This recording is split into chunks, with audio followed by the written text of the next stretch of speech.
अस्सलाम वालेकुम स्टूडेंट्स, आज हम जो टॉपिक डिस्कस करेंगे वो है इलास्टिक एंड इनइलास्टिक कुलियन। आज के टॉपिक में हम देखेंगे कि इलास्टिक और इनइलास्टिक कुलियन क्या हैं और इनके दरमियान में डिफरेंस क्या है। जब भी हम दो बॉडीज़ की कुलियन की बात करेंगे तो हम 3 एलिमेंट्स को देखेंगे। Number 1 total energy, number 2 momentum and number 3 kinetic energy. हम उन बॉडीज़ को देखेंगे कि टोटल एनर्जी, मोमेंटम और kinetic energy before and after कुलियन क्या कंजर्व्ड हैं। अगर तो टोटल एनर्जी, मोमेंटम और काइनेटिक एनर्जी बिफोर कुलियन और आफ्टर कुलियन कंजर्व्ड होंगे, सेम होंगे, तो वो कुलियन कौन सी कुलियन होगी? वो कुलियन होगी इलास्टिक कुलियन। और अगर उन दो बॉडीज़ की टोटल एनर्जी और मोमेंटम तो बिफोर एंड आफ्टर कुलियन कंजर्व्ड है, लेकिन उनकी काइनेटिक एनर्जी कंजर्व नहीं है, मतलब कि वो चेंज हो रही है, किसी और फॉर्म ऑफ एनर्जी में कन्वर्ट हो रही है, तो वो होगी इनइलास्टिक कुलियन। तो अब हम आ जाते हैं एग्जांपल्स के ऊपर।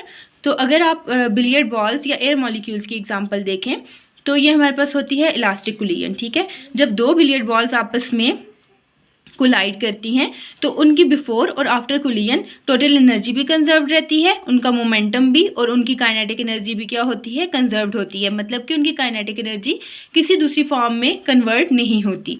तो अब हम आ जाते हैं इनइलास्टिक कुलियन की एग्जांपल के ऊपर।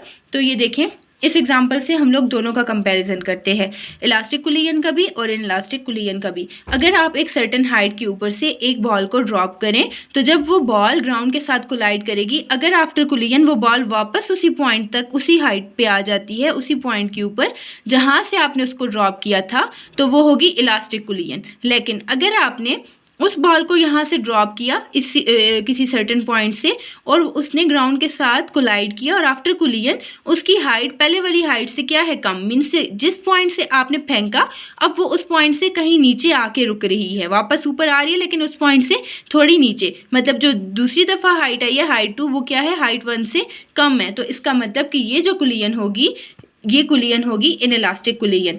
जिस तरह अगर आप एक पत्थर पानी के अंदर फेंकें तो आप देखेंगे कि जो उस पत्थर की काइनेटिक एनर्जी होगी जब वो पानी में गिरेगा तो उसके बाद उसकी वो काइनेटिक एनर्जी वाइब्रेशनल एनर्जी में कन्वर्ट हो जाएगी। तो मतलब कि काइनेटिक एनर्जी क्या हुई? किसी और फॉर्म ऑफ एनर्जी में कन्वर्ट होगी ना। तो जब भी दो बॉडीज़ की कुलियन के बाद उनकी काइनेटिक एनर्जी किसी और फॉर्म ऑफ एनर्जी में कन्वर्ट हो जाए तो हम कहते हैं कि ये कुलियन इनइलास्टिक कुलियन है।